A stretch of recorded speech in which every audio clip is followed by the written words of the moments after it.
So now I can say we get to our Monday Night Raw review. Fact! And Fact, thank you. And we open up with the Authority, because if you thought we'd open up with anything else, well, then where the hell have you been? So they come out, and they pretty much, well, first I have to give credit to Stephanie, because she don't understand, John. The Authority isn't the Authority when they open the show. They're the general manager of Raw. They're introducing everybody to the card. Except they didn't actually do that tonight. Yeah, pretty much. Because how they started, which I have to give Stephanie credit for, is they neutered the CM Punk chants right away. Ethered it. Yeah. It's like I don't understand why these people, cheer for quitters, but the more I think about it, the more I get it. Because they can relate, because they've always given up. They don't know what it means to dig down deep and really pursue what they want and to stand by what they believe in. They always quit the moment it gets tough. So and the whole time John was just agreeing. Yeah, because I'm kind of the heel in that dynamic. Anytime the crowd really gets it stuck to them, I'm like, yeah, you deserve it, you all suck. So I really had quite a bit of fun in Chicago. They are basically the WWE's horse at this point. Yeah, I was really... I even admitted on our most recent live reactions that we are pretty much a part of that group. Oh, yeah, without question. I mean, when I'm pretty much laughing at Chicago, I go to bed at night and I cry myself to sleep because I'm laughing at myself at the same time. So, Chicago, do not feel bad at all. I am right there with you. So, the Authority then goes on to say, Dean Ambrose, he's a lunatic. Seth Rollins, this is an injustice done to him. That's his briefcase. That's his personal property. And we are going to get it back tonight. So, the main focus seems to be Dean Ambrose, as it should be, because he's put all his back into this and he's put all the effort into the program. So, yes, let's keep the attention on Ambrose. But then we get an unexpected interruption, Ashton. We get an interruption from... And here's the thing, he didn't even come out to music. So how are we supposed to know who it is when, oh yeah, that's right, he's a freaking icon on the mic, Paul Heyman. Absolutely.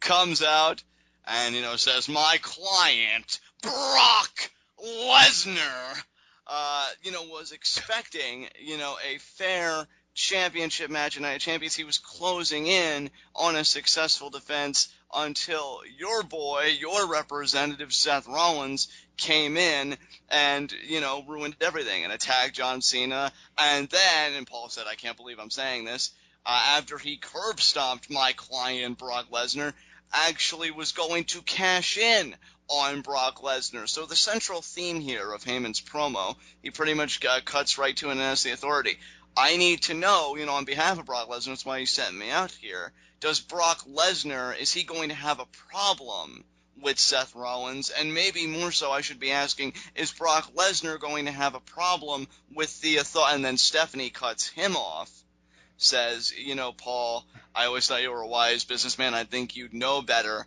than to come out here and to interrupt us and to say things like this. You better be careful. You better watch yourself.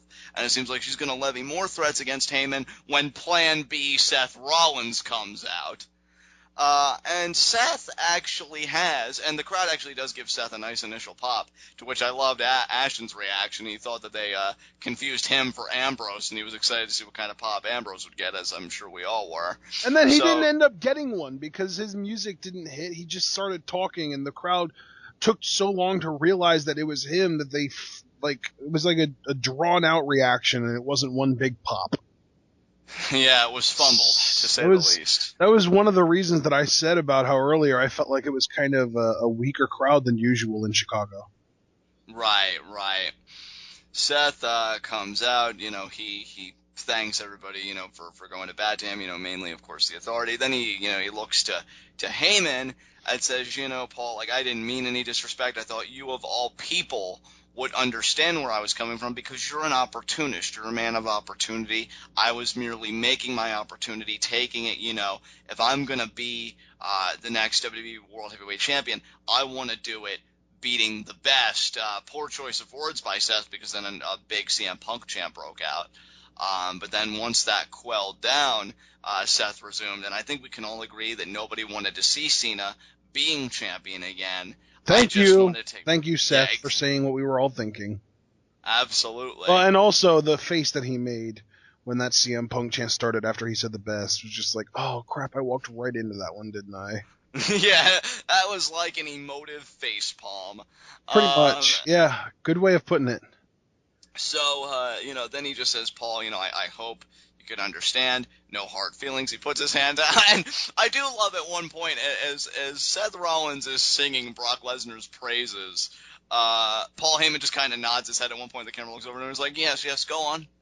And it's just awesome how Paul's just like processing this information. And Paul, he's not indignant about it. In fact, quite the opposite. He's very understanding. He says, well, I got to admit, when you did it took a lot of chutzpah.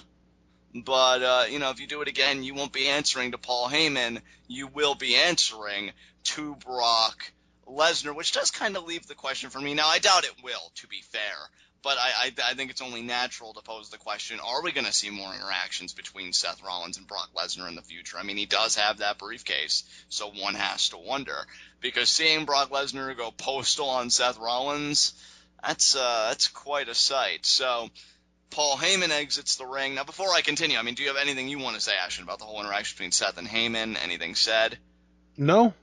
No? Okay, so I'll just continue on then. He turns to the Authority, says, I really appreciate you guys, doing this for me, but we've got to understand, Dean's a lunatic. He's not gonna stop this, that, or the other. And that briefcase, that's my personal property. And, going on and on about how they need to take it back and how if Dean does not return it, him smashing Dean's skull into that pile of cinder blocks is going to pale in comparison to what he does to Dean tonight. And then, camera shoots over to Dean on the Titantron because he starts speaking up. He says, Seth, and, he says, the sight of the Authority looking at all you guys just makes me sick. You used to be a man, but now that you've got your little corporate mommy and daddy doing everything for you, I've just got one thing to say, and that is if you want this briefcase, well, come and get it. And the Authority looks like they're going to pursue it, Ashton. Yeah. I don't know. What do you think is going to happen here?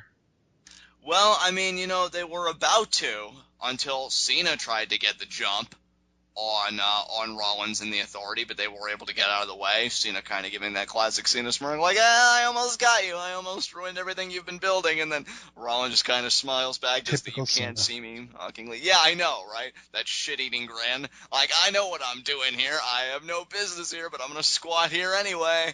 And Rollins, of course, yeah, he really is. I just loved when his father got slapped and punted because, Cena deserves the worst because he is the worst.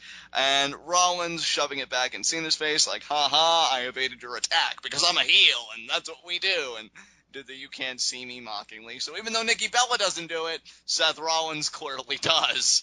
And so that segment ends. And yeah, so we see the whole intertanglement, Ambrose, Rollins, and Cena. So there you go. So do you think this is going to end up being what the internet rumors say it's going to be? Begrudgingly, I say yes, and that pains me. But if it is, I will say right now, whether it makes me a fool or whatever it makes me, my support is totally behind Ambrose and Rollins. I will reform in my own mind the Shield for that one night to rally against John Cena. Except without Reigns, because screw that guy. Exactly, because screw that guy. And hopefully he gets better soon and actually learns to be a proper babyface. And to that, I really say that more to the writers than to Reigns, but I digress.